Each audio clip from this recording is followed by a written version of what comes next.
Hello friends, welcome to NS classes. My name is Neetu. आज की class में हम बात करेंगे डे 33 के बारे में। 32 डेज़ हम कंप्लीट कर चुके हैं। आई होप आपने जो है सारी क्लासेस अच्छे से ली होंगी, सारे सब्जेक्ट आपको अच्छे से समझ में आए होंगे। अब हमारे सिर्फ दो ही सब्जेक्ट रहते हैं, सी और सी प्लस प्लस और आपका डेटा स्ट्रक्चर। ठीक है, बाकी हमने सारा मैंने अपनी तरफ से आपको अच्छे से करवा दिया है। ठीक है, तो आज की मतलब सी प्लस प्लस जो है हमने कल से स्टार्ट कर दी थी। और आज की क्लास में हम ऑपरेटर्स देखेंगे। ऑपरेटर्स क्या होते हैं? ऑपरेटर एक तरीके का सिंबल होता है जो कि trigger that action when applied see variables and other object the data item on which operator act as upon as the called operands. ठीक है, depending on the number of operands then that an operator can act upon operators can be classified as below. कौन से जो है आपके operator होते हैं वो देख लो। एक तो यूनरी ऑपरेटर होता है, एक होता है बाइनरी ऑपरेटर, एक होता है आपका टर्नरी ऑपरेटर। ठीक है, तो ये तीन तरीके के ऑपरेटर होते हैं। तीनों को डिटेल में डिस्कस कर लेते हैं कि क्या होते हैं। अनरी ऑपरेटर क्या कहता है? अभी those operator that require only single operand. इसमें क्या होता है कि ये जो ऑपरेटर होते हैं ना, ये सिंगल ऑपरेंट करते हैं। ठीक है, सिंगल ऑपरेंट मतलब ऑपरेंट आपके कौन से होते हैं? ए बी सी डी, जो आपके जो लेटर्स हैं वो आपके क्या होंगे? ऑपरेंट होंगे। और ऑपरेटर आपके क्या होते हैं? प्लस माइनस मल्टीप्लाई डिवाइड, ये सारे आपके क्या होते हैं? ऑपरेटर होते हैं। ठीक है, तो बोल रहा है कि यहाँ पर जो ऑपरेटर होता है वो सिंगल ऑपरेंट को जो है रिक्वायर करता है। इसको आप अनरे ऑपरेटर कहोगे। एग्जाम्पल इंक्रीमेंट और डिक्रीमेंट ऑपरेटर। ठीक है, इंक्रीमेंट डिक्रीमेंट ऑपरेटर। अगर आपने जो है सी और सी प्लस प्लस में प्रोग्रामिंग तो की होगी, फॉर लूप भी लगाया होगा, डू वाइल लूप भी लगाया होगा, वाइल लूप भी लगाया होगा, या नॉर्मल जो है ऑपरेशंस आपने लगाए होंगे। ठीक है, तो सपोज करो जब हम फॉर लूप लगाते हैं तो इस तरीके से लिखते हैं I equal to 0, I plus plus, और हम क्या लिख sorry I is less than 10 और आई प्लस प्लस, इस तरीके से लिखते हैं। फिर हम उसको बंद करवा देते हैं। तो आई प्लस प्लस का मतलब क्या है कि यहाँ पर आप कौन सा ऑपरेंट यूज़ कर रहे हो? सिंगल ऑपरेंट का आप यहाँ पर यूज़ कर रहे हो। और ऑपरेटर कितने हैं भाई? आपके 2-3 हैं। ठीक है,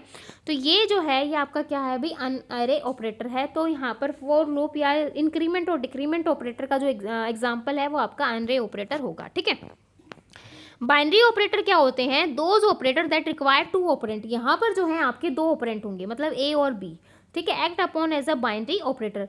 तो बाइनरी ऑपरेटर क्लासिफाइड इनटू कौन कौन से हो सकते हैं? अर्थमेटिक ऑपरेशन हो सकते हैं, इनके बीच में प्लस हो सकता है। रिलेशनल ऑपरेटर हो सकते हैं, less than greater than equal to हो सकता है। ठीक है, लॉजिकल हो सकते हैं, असाइनमेंट हो सकता है, कंडीशनल हो सकता है कि ए इज लेस देन बी है, बिटवाइज ऑपरेटर हो सकते हैं। तो ये सारे जो ऑपरेटर होते हैं ये आपके बाइनरी ऑपरेटर में आएंगे। और बाइनरी ऑपरेटर में आप दो ऑपरेंट को यूज़ करोगे। ठीक है, और अनरेयर में आप एक ऑपरेंट को यूज़ करोगे। बाइनरी में आप दो ऑपरेंट को यूज़ करोगे।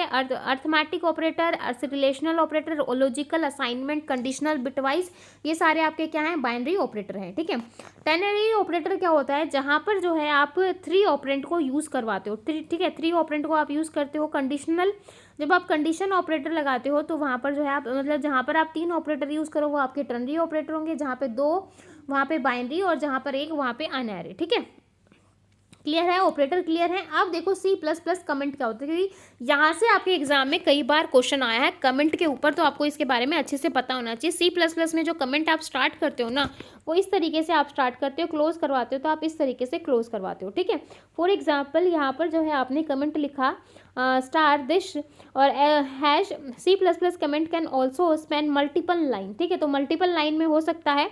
एक तो आप इस तरीके से लिखते हो स्लैश स्टार। ठीक है, और फिर जब आप बंद करवाओ तो स्लैश स्टार। ठीक है, या फिर आप डबल लाइन से भी जो है कमेंट लिख सकते हो। किसमें? सी प्लस प्लस में। HTML में कैसे लिखते हैं वो आप सबको पता होना चाहिए, क्योंकि जो है एक कमेंट में से क्वेश्चन आ सकता है। तो यहाँ पर डबल स्लैश आपने लगाए कहाँ पर? सी प्लस प्लस में डबल हो गया। और ये आपका इस तरीके से, दो तरीके से आप कमेंट लिख सकते हो सी प्लस प्लस के अंदर। ठीक है, अब सी प्लस प्लस में डेटा टाइप देख लो भाई। डेटा टाइप इंपॉर्टेंट है, आपको पता होना चाहिए। डेटा टाइप जो होता है एक टर्म होता है जिसमें आप यूज़ करवाते हो show the kind of data values और other data is expected to be handled. C plus plus language जो होती है वो सपोर्ट करती है 3 type of data types. 3 type के डेटा टाइप्स को सपोर्ट करती है। Built in data type, drive data type, user defined data type. ठीक है, 3 टाइप के डेटा टाइप को जो है सपोर्ट करती है, बिल्ट इन, ड्राइव्ड और यूजर डिफाइंड। ये क्या होते हैं भाई? इनको देख लेते हैं। जो आपके बिल्ट इन डेटा टाइप होते हैं वो प्री डिफाइंड होते हैं, मतलब वो पहले से ही प्री डिफाइंड है, आप उनमें कुछ भी चेंज नहीं कर सकते। These are defined with in compiler and not compose of any other data type. Compiler int हो गया, कैर हो गया, फ्लोट हो गया, बुलियन हो गया, डबल हो गया, वॉइड हो गया, ये सारे क्या हैं? आपके बिल्ट इन डेटा टाइप हैं। ठीक है, बिल्ट इन डेटा टाइप को जो है आप ऑल्सो नोन एज बेसिक और फंडामेंटल डेटा टाइप। अगर बिल्ट इन ना आके अगर फंडामेंटल आ जाए, बेसिक आ जाए तो कंफ्यूज मत होना, ये इसी की टाइप होती है, ठीक है। Basic data type, fundamental data type और बिल्ट इन डेटा टाइप को ही हम जो है एक, तीनों के ही सेम है, मतलब एक ही है, तीनों के अलग अलग नाम है, मतलब तीन नाम है, ठीक है, और एक ही के हैं। ड्राइव डेटा टाइप क्या होते हैं भाई? वो डेटा टाइप जो आप कंपोज करते हो of fundamental data types, those are function हो गया, एरे हो गया, पॉइंटर हो गया, रेफरेंस हो गया, ठीक है, ये सारे जो हैं आपके ड्राइव डेटा टाइप में आएंगे। अब एब्स्ट्रैक्ट और यूज़र डिफाइंड डेटा टाइप क्या होते हैं? इसमें जो डेटा टाइप होते हैं, यूज़र जो है इनको खुद इटसेल्फ जो है, मतलब यूज़र के थ्रू जो है ये डिफाइन किए जाते हैं। Like defining a class in C++। अब जब आप C++ में क्या करते हो, क्लास को डिफाइन करते हो, ठीक है, स्ट्रक्चर को डिफाइन करते हो। C++ provide the user defined data type. जो C++ है वो यूज़र डिफाइंड डेटा टाइप्स को प्रोवाइड करती है। लाइक आपका क्लास हो गया, स्ट्रक्चर हो गया, यूनियन हो गया, एनुमरेशन हो गया, typedef defined data type, तो ये सारे जो होते हैं ये आपके यूज़र डिफाइंड डेटा टाइप होते हैं, ठीक है। अब देखो टाइप कन्वर्जन। टाइप कन्वर्जन आपका क्या होता है भाई? Type conversion basically is called a type casting. Type conversion को आप क्या बोलोगे भाई? टाइप कास्टिंग कहोगे। और type cast is basically conversion from one type to another.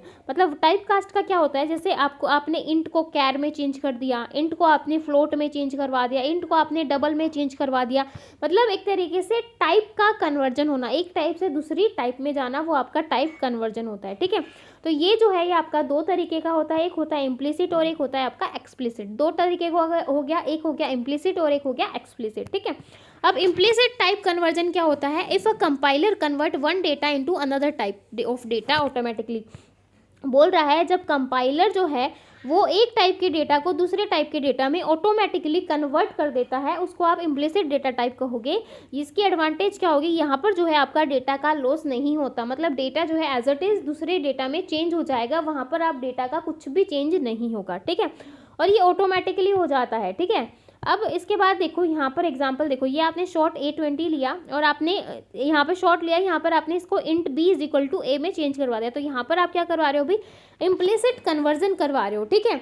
Implicit conversion आपने करवाया तो स्मॉलर टू बिगर कन्वर्जन, मतलब छोटे से बड़े में,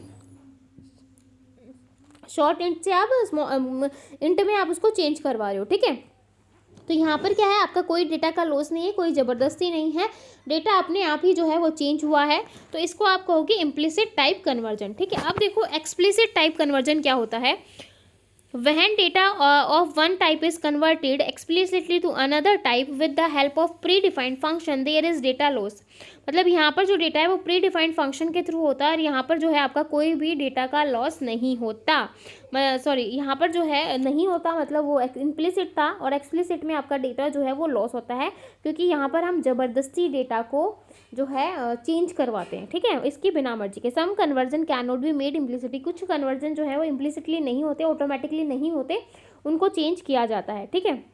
एग्जाम्पल देखो, ये आपका हायर डेटा टाइप था, ये आपका लोअर डेटा टाइप है। हायर डेटा टाइप से लोअर में चेंज करा रहे हैं, लोअर से हायर में चेंज करवा रहे हैं एक्सप्लिसिट डेटा टाइप की मदद से।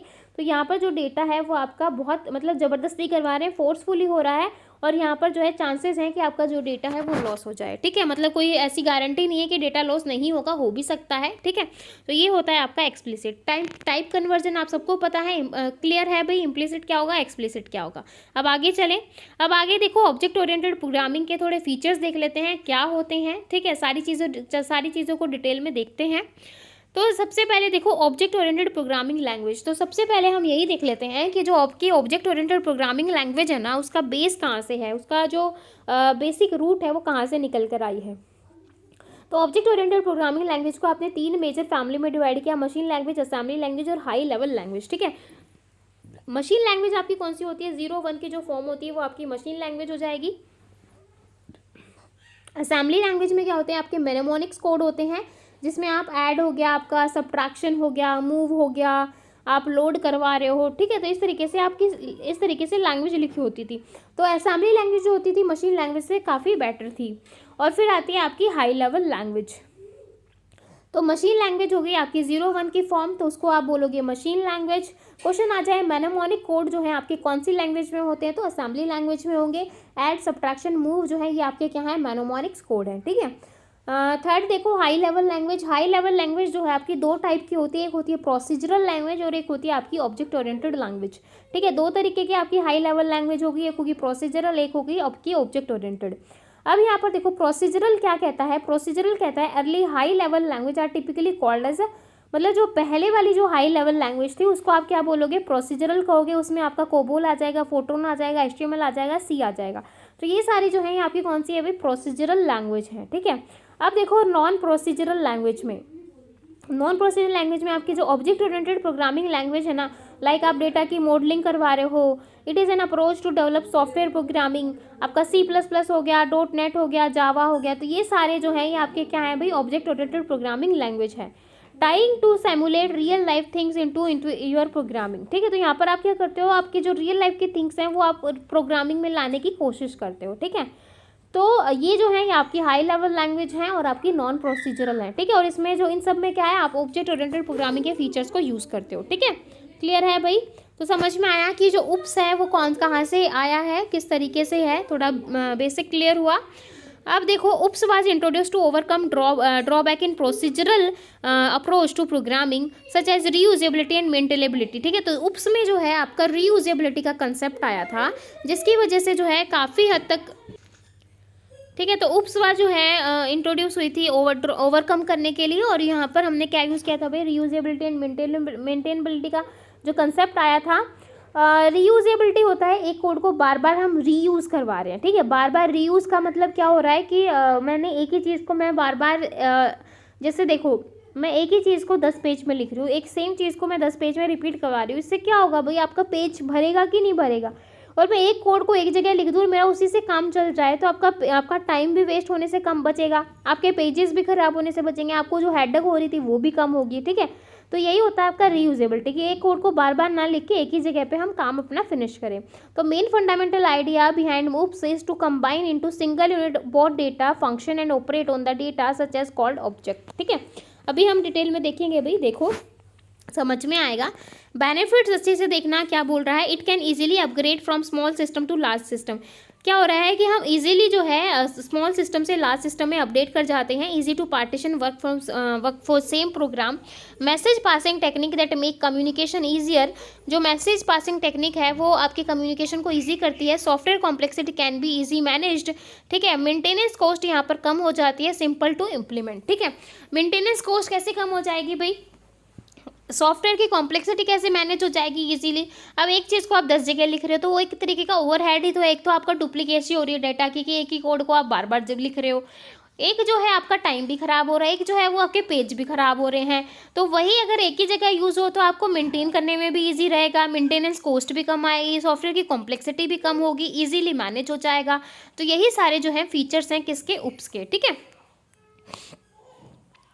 अब देखो ऑब्जेक्ट एंड क्लास क्या होती है, क्योंकि आप ऑब्जेक्ट ओरिएंटेड प्रोग्रामिंग देख रहे हो तो आप ऑब्जेक्ट और क्लासेस तो इसमें यूज़ करते ही हो। तो ऑब्जेक्ट क्या होगा, क्लास क्या होगी, क्योंकि क्वेश्चन जो है यहाँ से भी बनता है और आपका क्वेश्चन एग्जाम में आ भी जाता है कि ऑब्जेक्ट होते क्या हैं।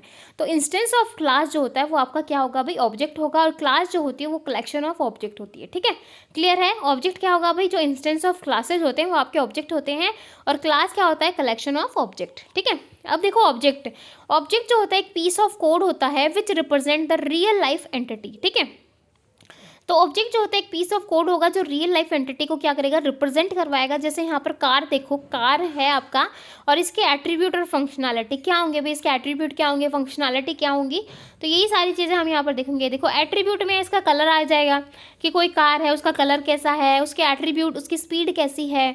ठीक है, तो वेरिएबल और डेटा मेंबर्स हो गए यहाँ पर। फिर फंक्शनैलिटी में जो फ्यूल कितना ले रही है भाई, तेल का खर्चा कितना आ रहा है, कितनी स्पीड में कितना है। हम जब सबसे पहले गाड़ी लेते हैं तो यही चीज़ें तो देखते हैं कि कलर कैसा होना चाहिए, वो तेल कैसा, मतलब उसकी इतने पैसे लग रहे हैं, तो जो फ्यूल है वो कैसे लग रहा है। ठीक है, वो सारी चीज़ें हम देखते हैं। स्पीड कैसे दे रही है, ठीक है, 1 किलोमीटर में कितना तेल लग जाएगा, कितनी स्पीड देगी, कितना मार्जिन दे रही है, वही चीज़ें तो हम देखते हैं। तो ये फंक्शन और मेथड हो गए आपकी फंक्शनैलिटी में, और ऊपर जो है आपके वेरिएबल और डेटा मेंबर्स हो गए। क्लियर है। अब देखो क्लासेस क्या होती हैं। तो यहाँ पर क्लास जो है स्टूडेंट नाम की क्लास हो गई। ठीक है, ये आपकी स्टूडेंट नाम की क्लास हो गई। रोल नंबर, नेम, मार्क्स, ये सब क्या है, ये स्पेसिफिकेशन ऑफ ऑब्जेक्ट है, ठीक है, कि ये जो स्टूडेंट नाम की क्लास बनी है उसके बारे में स्पेसिफाई करें कि क्लास में रोल नंबर भी होगा, नेम भी होगा, मार्क्स भी होंगे, किसके कितने हैं, तो ये आपके क्या हो जाएंगे, ऑब्जेक्ट हो जाएंगे, ठीक है। अब देखो एग्जाम्पल क्लास का। तो क्लास जो होता है एक स्ट्रक्चर होता है where we can define variable methods to utilize, ठीक है। तो कार जो है एक स्ट्रक्चर है जो कि डिफाइन करता है कि उसमें वेरिएबल मैथड क्या यूज़ हो रही है, जैसे अभी हमने देखा कलर क्या है, उसकी स्पीड क्या है, तो ये सारे क्या हैं, मेथड्स हैं, उसके वेरिएबल्स हैं, उसकी फंक्शनैलिटी है, ठीक है। तो ये जो है कार तो आपका क्या हो गई, क्लास हो गई, बाकी चीज़ें फिर उसके अंदर क्या हो जाएंगी, ऑब्जेक्ट हो जाएंगी। क्लास इज ब्लूप्रिंट, ठीक है। अब देखो ऑब्जेक्ट आपके क्या हो गए, कार तो जो है आपका ऑब्जेक्ट हो गया। फिर कार जो है किस टाइप की, ऑडी है, BMW है, i10 है, i20 है, कैसी है, ठीक है, वो सारे क्या हो जाएंगे, ऑब्जेक्ट हो जाएंगे, ठीक है। अब देखो note, without class object does not exist, बिना क्लास के ऑब्जेक्ट जो है वो एग्जिस्ट नहीं करेगा। अगर कार ही नहीं होगी तो ओडी पोडी की नाम ही कहाँ से होगा, है ना। मतलब कहाँ से बोल सकते हैं कि ऑडी है, i10 है, i20 है, जब आप कार नाम का कुछ ले ही नहीं रहे हो, ठीक है। उसके बाद यहाँ पर ध्यान से देखना ये चीज़, क्योंकि एग्जाम में क्वेश्चन आते हैं यहाँ से। Without class object does not exist, बिना क्लास के ऑब्जेक्ट जो है वो एग्जिस्ट नहीं करेगा। Without object we can use only static function of a class, बिना ऑब्जेक्ट के आप जो है फंक्शन यूज़ कर सकते हो क्लास में, मतलब बिना ऑब्जेक्ट के आप क्लास बना सकते हो, काम कर सकते हो, लेकिन बिना क्लास के आप ऑब्जेक्ट नहीं कर सकते, ठीक है। तो ये चीज़ आपको अच्छे से पता होनी चाहिए। अब देखो difference between class and object, difference क्या होगा भाई क्लास और ऑब्जेक्ट के बारे में। क्लास जो होती है एक डेटा टाइप है, ऑब्जेक्ट जो है वो आपके इंस्टेंस ऑफ क्लास है। इसके अंदर आप ऑब्जेक्ट को जनरेट करवा रहे हो, यहाँ पर जो है it gives life to class. यहाँ पर जो है does not occupy memory location, ये जो है मेमोरी लोकेशन को ऑक्यूपाई नहीं कर रही, यहाँ पर जो है ऑब्जेक्ट जो है वो मेमोरी को ऑक्यूपाई कर रहा है, क्योंकि वो बता रहे हैं ना कि क्या है, कलर कैसा है, स्पीड कैसी है, कहाँ पर जा रहा है, ये वो, तो ये सारे जो है वहाँ पर कुछ ना कुछ मेमोरी को तो वो लोकेशन मतलब होगा ही वहाँ पर, ठीक है। It can not be manipulated because it knows available in memory, मतलब इसको हम मैनिपुलेट नहीं कर सकते क्योंकि इसके पास मेमोरी नहीं है, इसको हम मैनिपुलेट कर सकते हैं, ठीक है। अब देखो फीचर्स ऑफ उप्स, यानी कि ऑब्जेक्ट ओरिएंटेड प्रोग्रामिंग के फीचर्स देख लेते हैं। पॉलीमॉर्फिज्म, एनकैप्सुलेशन, इनहेरिटेंस, अब्स्ट्रैक्शन, ये सारे जो फीचर्स हैं वो क्या होते हैं, ठीक है। तो इन सारे फीचर्स पे जो है क्वेश्चन आता है डायरेक्ट, कई बार क्वेश्चन आया है पॉलीमॉर्फिज्म क्या होगा, जो इसकी टाइप है, रन टाइम पॉलीमॉर्फिज्म क्या होता है, ठीक है। और इनहेरिटेंस पे जो टाइप्स पे क्वेश्चन आ जाता है, एब्स्ट्रैक्शन पे आ जाता है, एनकैप्सुलेशन पे आ जाता है, क्या होते हैं ये। तो यहाँ पर देखो एब्स्ट्रैक्शन में abstract method, class, interface, encapsulation में class of interface, access modifier, default, public, private, ये सारी चीज़ें होती हैं। पॉलीमॉर्फिज्म में जो है कंपाइल टाइम, ठीक है, तो ये सारी चीज़ें होंगी। इनहेरिटेंस में आपका चाइल्ड और पेरेंट का, ठीक है। तो क्लास के जो फीचर्स हैं आपके, इनको हम नेक्स्ट क्लास में डिस्कस करेंगे। आई होप आपको यहाँ तक जो है C++ काफ़ी अच्छे से समझ में आई होगी। नेक्स्ट क्लास में हम इसके सारे फीचर्स को अच्छे से डिस्कस कर लेंगे। तो यहीं पर जो है क्लास को बाइंड अप करते हैं। अगर क्लास अच्छी लगी हो हमेशा की तरह तो प्लीज़ चैनल को एक लाइक और शेयर और सब्सक्राइब करना बिल्कुल मत भूलिएगा। 40 डेज़ क्रैश कोर्स आपको कैसा लग रहा है प्लीज़ आप कमेंट सेक्शन में करके बताइए, ताकि मेरा भी मोटिवेशन लेवल हाई हो और ऐसे ही आपके एग्जाम के लिए मैं कोर्स लेके आती रहूँ, ठीक है। तो फिर मिलेंगे नई क्लास में, तब तक के लिए बाय एंड थैंक यू।